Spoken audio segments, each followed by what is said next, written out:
Poliisi efulumiza amateeka amakakali aganagobererwa abantu mu byokulonda. Bino omwogezi wa poliisi mu ggwanga Kituuma Rusoke abitegeezezza bannamawulire mu lukuŋŋaana olutudde ku kitebe kya poliisi e Naggulo. Mwayogeredde ku butabanguko obuzze bubalukawo mu byokulonda mu bitundu by'eggwanga eby'enjawulo naddala mu bumyufu bw'ebibiina obugenda mu maaso. Ndowooza mbadde mulaba awamu abantu ne bakubibwa, waliwo ne areas ezimu ng'ono ali campaigninga oli n'aleeta ekimotoka kikubekerere kigezeeko okulemesa oli okukola ki okukampeininga then okwevuma. Alambuludde ebirina okukolebwa abakungu abalina abakuumi. Mujja kujjukira nti security gye balina eba y'abasirikale ab'eggwanga, naye issue gye tuyina be bantu bano ababeera n'emmundu kino, abantu ba kinoomu azze ayingidde ne basitoola.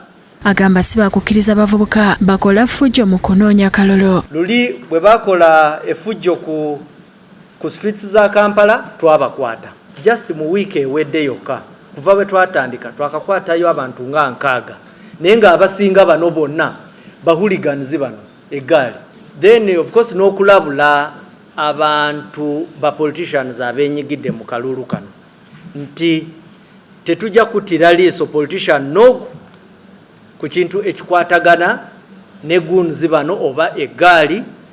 Era bwe tukolera investigations zaffe ne tusanga nga obujulizi bwonna bujja paka wakawuwo nawe tujja kugombamu obwala. Mu ngeri y'emu ategeezezza nga bakoze ebikwekweto ku basigo abanyagulula ebyuma by'amasannyalaze n'okusumulula transformer olwo ne batandika okusolooza mu bantu ensimbi. Bayina ba agents baabwe ku ground abajja ne batandika okuyita mu bantu nti transformer efunye obuzibu, so mu sonde eyo ku kasente ku kyalo tufune engeri gye tubatereezaamu. Waliwo n'ekirala kye bakola, bayina kano akaze nti muleeteeyo sente tubajje ku layini eno enafu tubateeke ku layini eno yeeyina amaanyi. Emisango gino gisinga kuba Namugongo, Gayazandejje, Mityana ne Mubende era asabye abantu okutegeeza poliisi. Waliwo fines ezigenda paka mu kawumbi ka sente.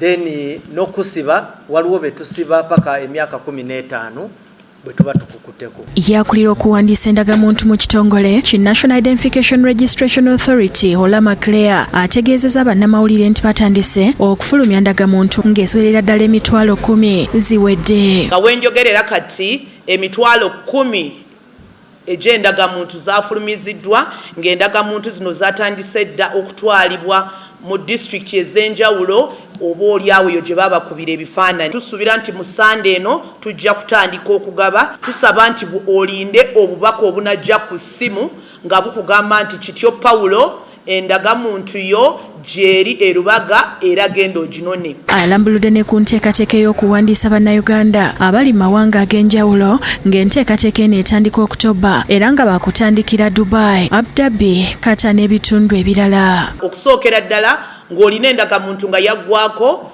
ojja kusobola okugizza obujja.